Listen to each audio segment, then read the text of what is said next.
Bonjour à tous. Voici une petite présentation sur la couleur.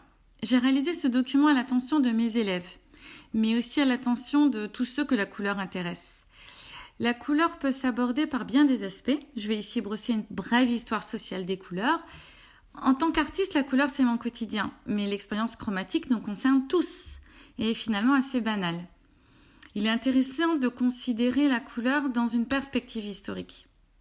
J'ai choisi de commencer par la couleur rouge, avec cette photo d'une installation que j'ai réalisée à Firminy en 2014. Commencer par le rouge s'impose, car il s'agit de la couleur par excellence. Dans les sociétés traditionnelles, le système chromatique est très codifié, avec un nombre restreint de couleurs. Le système le plus basique repose sur 3 couleurs. Le blanc, ou l'incolore, qui correspond à la lumière, le noir, ou le sombre, la nuit, et enfin le rouge. Le rouge dispose d'une grande richesse symbolique parce qu'il renvoie à la fois au feu et au sang.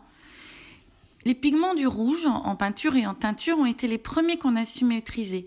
Et c'est probablement une des raisons qui a donné au rouge sa place de première couleur.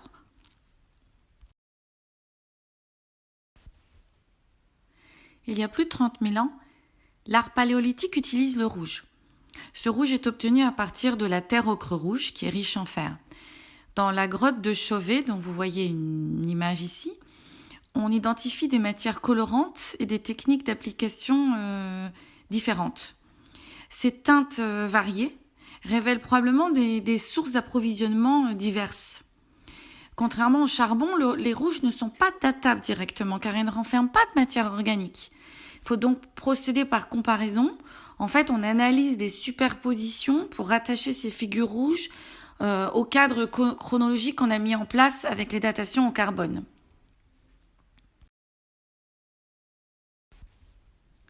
Dès le néolithique, on utilise la garance, une plante dont on se sert des racines. Comme tous les produits naturels, la teinture de garance n'a pas une composition constante. Le pigment principal de la garance, c'est l'alizarine. On connaît ce nom sur les tubes de peinture aujourd'hui, alizarine. La racine de garance contient aussi en proportion variable de la purpurine et d'autres quantités de matières colorantes. L'intensité de la teinte varie et certaines cultures donnent des tons plus ou moins orangés, d'autres donnent des teintures qui tirent sur le carmin. C'est en général cette couleur carmin que l'on retient pour la garance. Le procédé utilisé pour fixer la couleur, ce procédé on appelle ça le mordançage, il affecte aussi la teinte.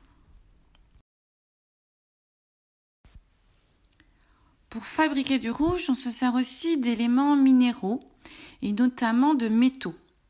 La chimie du rouge est très précoce et très efficace. La gamme des rouges est bien maîtrisée, notamment l'oxyde de fer ou le sulfure de mercure. Le cinabre, qui est en fait le sulfure naturel de mercure, est employé comme pigment dès la période néolithique. On trouve des couleurs franches et brillantes dans la peinture funéraire. Un commerce de couleurs débute alors et les mêmes artisans produisent la pharmacopée, les pigments pour la teinture et les fards.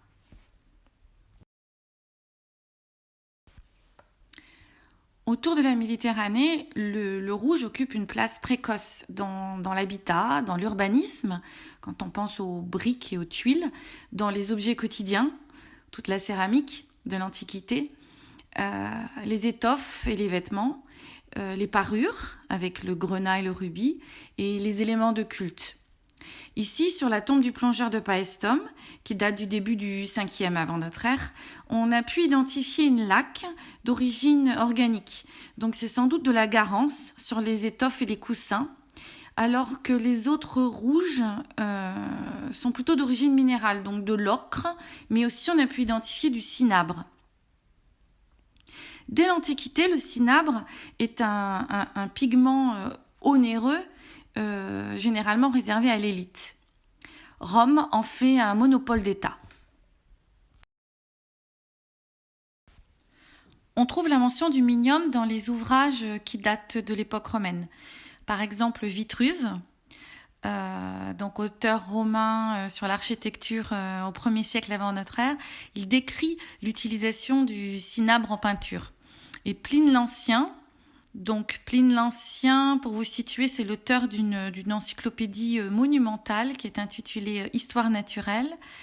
Et c'est un auteur qui est mort lors de l'éruption du Vésuve, donc 1er siècle de notre ère. Lui mentionne aussi l'utilisation du cinabre et il l'appelle minium. Bon, rien à voir avec le minium actuel. Le cinabre est notamment utilisé pour les peintures en trompe-l'œil. De magnifiques rouges ont été retrouvés à Pompéi sur les fresques murales. Dans la Rome impériale, on fabrique du rouge aussi avec la substance colorante du murex, qui est un coquillage rare récolté en Méditerranée. La pourpre de Tyr, qui était aussi appelée la pourpre impériale, c'est une teinture rouge violacée qui a été créée par les Phéniciens. Tyr se trouve dans l'actuel Liban et c'était un site de production de la pourpre. Cette pourpre faisait partie des produits de luxe du monde méditerranéen antique. Les vêtements qui étaient teints en pourpre étaient réservés à une élite. Et donc la pourpre était associée au pouvoir magistral et impérial romain et devient l'emblème de l'Antiquité.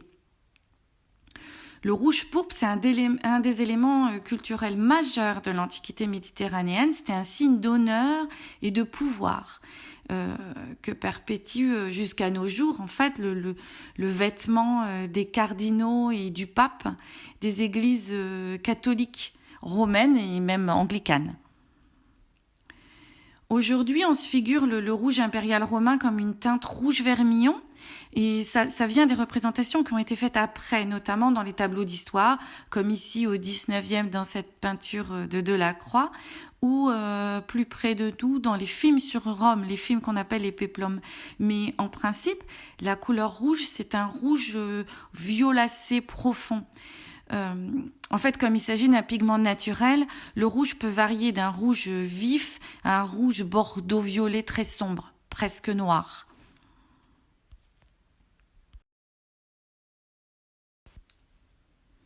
Dans les bouleversements de la fin de l'Antiquité, la recette de la pourpre romaine s'était perdue. Et puis, les gisements de murex s'étaient épuisés. Donc, au Moyen-Âge, on se rabat sur le kermès, qui est la cochenille, en fait, les œufs de cochenille, qui parasitent les feuilles de chêne.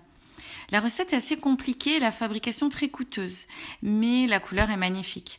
Donc, les seigneurs ont accès à cette couleur, ainsi que les livres enluminés.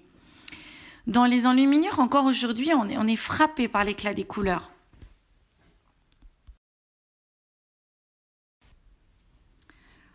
Au Moyen-Âge, on peut teindre le verre dans la masse, en cours de fusion. Et donc, la technique du vitrail se développe. Pour colorer le verre, on introduit un ou plusieurs agents colorants. En général, c'est des oxydes métalliques dans la pâte avant le refroidissement et la vitrification. Par exemple, pour obtenir du verre rouge, on introduit de l'oxyde de cuivre. La richesse de la symbolique du rouge qui renvoie au feu et au sang a une très grande place dans le Moyen-Âge chrétien. Le rouge-feu, c'est la vie, c'est le feu purificateur, mais c'est aussi les flammes de l'enfer et la couleur du diable. Et c'est très important dans l'iconographie du Moyen-Âge. Le sang, c'est le sacrifice du Christ, c'est la sanctification, mais c'est aussi le crime, le péché. Donc en termes de couleurs, en fait, il n'y a pas un sens unilatéral. Il y a une grande richesse sémantique. Aucune couleur n'est bonne ou mauvaise en soi. On peut dire finalement que le rouge, c'est à la fois la faute et l'interdit, le diable, et autant que la puissance et l'amour du Christ. Donc cette richesse sémantique en fait une couleur toujours essentielle au Moyen-Âge. Le rouge vif est une marque de puissance, comme dans l'Antiquité. C'est intéressant de comprendre que les paysans se contentent de matières végétales, la garance, Parce que dans l'œil médiéval, il ne s'agit pas de la même couleur. La teinte, le rouge, c'est moins important que la qualité de la couleur. Un rouge éclatant est beaucoup plus proche d'un bleu profond, d'un bleu vif, que d'un rouge délavé. On voit dans ces tableaux du XVe siècle que c'est pas la teinte qui est importante. Par exemple, la Vierge, elle peut porter un manteau rouge ou un manteau bleu. En revanche, ce qui est essentiel, c'est la qualité du pigment utilisé.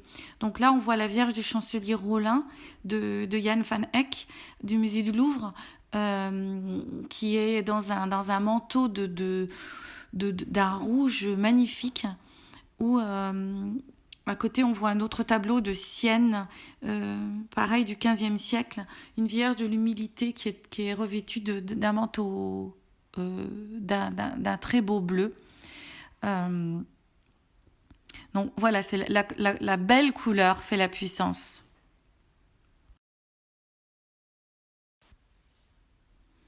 Ici, sur ces tableaux de Jean Fouquet, on voit de la même façon que les couleurs sont très précieuses, les vêtements. Alors, c'est intéressant parce que c'est comme dans le tableau précédent, c'est le Saint Jérôme qui était en rouge. Là, les hommes puissants sont vêtus de rouge. Donc on a le portrait de Charles VII, donc le roi vêtu de rouge, ou le portrait du chevalier Étienne dans le diptyque de Melun. Donc on est toujours au XVe siècle et on a toujours ce rouge magnifique qui garde son symbole antique de pouvoir. Dans cet usage de la couleur rouge, on assiste à une vraie rupture avec la réforme protestante. Au début du XVIe siècle, Luther dénonce la corruption et la dérive de la pensée religieuse. Et le rouge cristallise vraiment cette lutte contre les catholiques ou les papistes. Le rouge, c'est la couleur du pape. Et les réformateurs profitent de l'essor de l'imprimerie pour traduire la Bible et l'imprimer dans les langues que tout le monde comprend. Et l'idée est de revenir à une pensée religieuse simple et issue de la Bible. Selon les réformateurs, les images historiques de paysages doivent être préférées aux portraits pour décorer les maisons. Donc les portraits ne sont pas interdits, mais on est vraiment frappé par la faible production de portraits dans les pays qui sont passés à la réforme. Alors, si les portraits de Luther sont très nombreux, les portraits des autres réformateurs ou des princes convertis au calvinisme sont très rares. Les conséquences sont réelles dans le rôle social des couleurs, puisqu'à partir du XVIe siècle, le rouge régresse dans l'habillement. Les hommes ne s'habillent plus en rouge, excepté le pape, les cardinaux et les membres de certains ordres de chevalerie. Ici, on voit le portrait d'Innocent X de Velázquez en 1650. Le rouge, c'est vraiment la couleur du pape. À côté, c'est un tableau de Caravage, Saint Matthieu et l'Ange, issu d'un triptyque qui avait été commandé au jeune Caravage. On voit Saint Matthieu vêtu d'une tunique rouge orangée dans le style des philosophes antiques. Donc le rouge demeure, mais sert plus au pouvoir spirituel, aux ecclésiastiques, aux saints, que au pouvoir temporel où les princes et les seigneurs ne s'habillent plus en rouge. Ce tableau de Rembrandt montre la nouvelle orientation du costume masculin. C'est le tableau du syndic de la Guilde des drapiers. C'est une peinture de Rembrandt de 1662 qui est aujourd'hui exposée à Amsterdam, qui représente 6 personnages en costume noir qui portent chapeau et fraises et qui sont en train de vérifier les comptes de la corporation des drapiers d'Amsterdam. Ça illustre vraiment le talent de Rembrandt pour la disposition des personnages, mais ça illustre aussi notre propos du fait que le rouge n'est plus forcément l'habit des hommes et la couleur noire prend le relais, le bleu et le noir.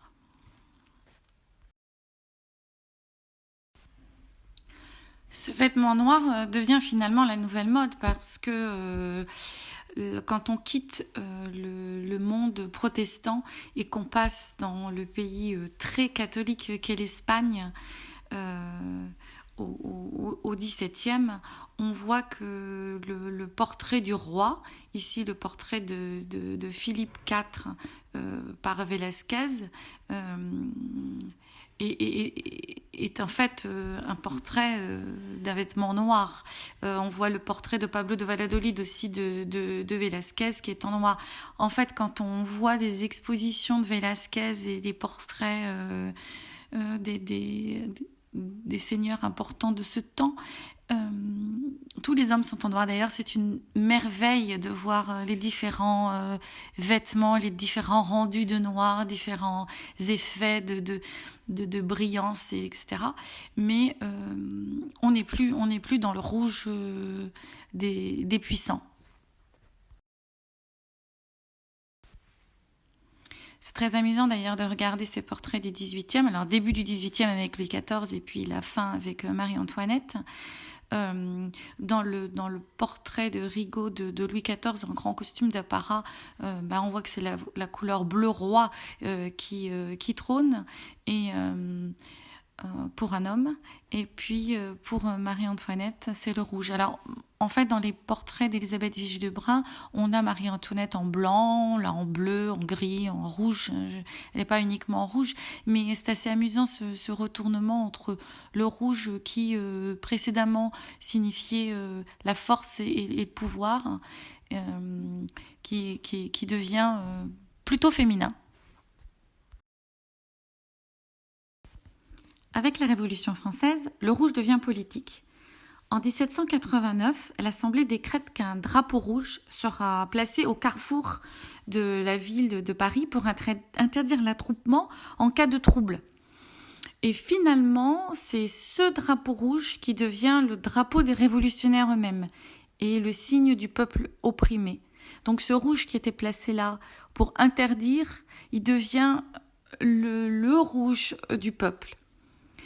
Dans La liberté guidant le peuple de Delacroix, qui est une huile sur toile de 1830, qu'on peut voir au musée du Louvre, l'inspiration vient de la Révolution de Juillet, qui est la deuxième révolution française après celle de 1789. C'est la révolution qui a porté sur le trône un nouveau roi, Louis-Philippe, à la tête d'un nouveau régime, la monarchie de Juillet. Mais par son aspect allégorique et sa portée politique, cette œuvre est fréquemment choisie comme symbole de la Révolution française, de la République française même et de la démocratie.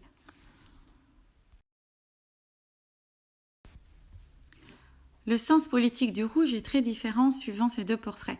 À gauche, on a un portrait équestre de Bonaparte, qui est alors premier consul. Donc, c'est un tableau qui est réalisé par Jacques-Louis David entre 1800 et 1803. Et Napoléon est représenté lors du franchissement du col alpin du Grand Saint-Bernard. C'est un épisode qui marque le début de la seconde campagne d'Italie. David a peint 5 versions de ce portrait avec des rouges plus ou moins intenses. C'est vraiment l'archétype du portrait de propagande. L'œuvre a été de nombreuses fois reproduite en gravure et sur toutes sortes de supports. Et a eu une importante postérité. Là, le premier consul est représenté comme un héros romantique. Alors le rouge a un sens double. Il véhicule à la fois le rouge antique, celui des héros, de la mythologie et des grands hommes. On voit ce rouge drapé dans le vent, etc. C'est vraiment, ça rappelle ce rouge de la pourpre. Mais aussi, d'une certaine façon, c'est le rouge du pouvoir du peuple. puisque la légitimité de Bonaparte vient de la Révolution française. Alors que le sens politique du rouge est radicalement différent. Dans le tableau de Ingres, à droite, là, Napoléon Ier est sur le trône impérial. C'est un tableau qui est au musée de l'armée de Paris, qui date de 1806. Et dans ce portrait, Napoléon est assis sur son trône, imposant dans son costume de sacre. Alors là, le rouge prend complètement son sens antique. Napoléon ne peut plus être représenté comme les monarques de l'Ancien Régime après la Révolution française. Donc la référence qui est trouvée est celle des empereurs romains. Et si on doit qualifier ce rouge, on utiliserait sans doute le terme de rouge pourpre.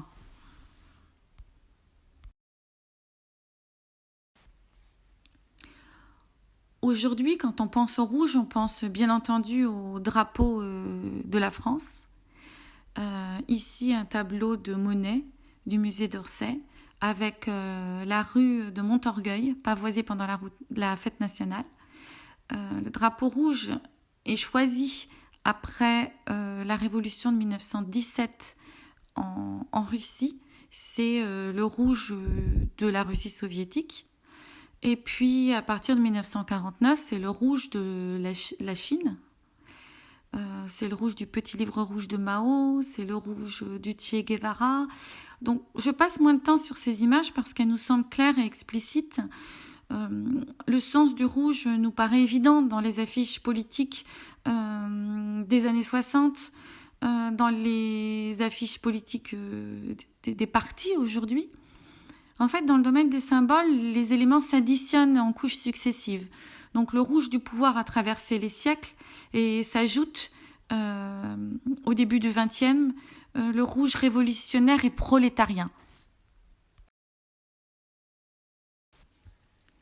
Les significations du rouge se superposent mais ne s'annulent pas. C'est pourquoi c'est très intéressant de faire une petite histoire de la couleur et qu'il faut toujours se méfier des spéculations. Par exemple, aujourd'hui, les soi-disant effets psychologiques de la couleur ou les volontés du marketing de réduire le sens de la couleur. La couleur, c'est toute une culture humaine. Aujourd'hui, en Occident, le rouge indique toujours le pouvoir, mais on a vu, ça indique le pouvoir du peuple aussi. Le rouge indique toujours le luxe, la fête, Noël, le spectacle. Les théâtres et les opéras étaient en rouge tout au long du XIXe siècle. Le rouge symbolise toujours l'amour, la passion, voire l'érotisme, la Saint-Valentin, mais aussi l'interdit, à travers par exemple les feux rouges, les sens interdits, où le rouge a encore une connotation de danger. C'est ce qu'on voit dans le camion des pompiers. Donc voilà pour une brève histoire de la couleur rouge en Occident. Si cela vous intéresse, je vous propose de vous plonger dans la lecture des ouvrages de Michel Pastoureau, qui est incontournable en la matière. Donc par exemple avec cette histoire du rouge qui est parue après l'histoire du bleu, ou ce petit opuscule de livres d'entretien avec Dominique Simonet, qui est très simple d'accès, très rapide à lire et passionnant.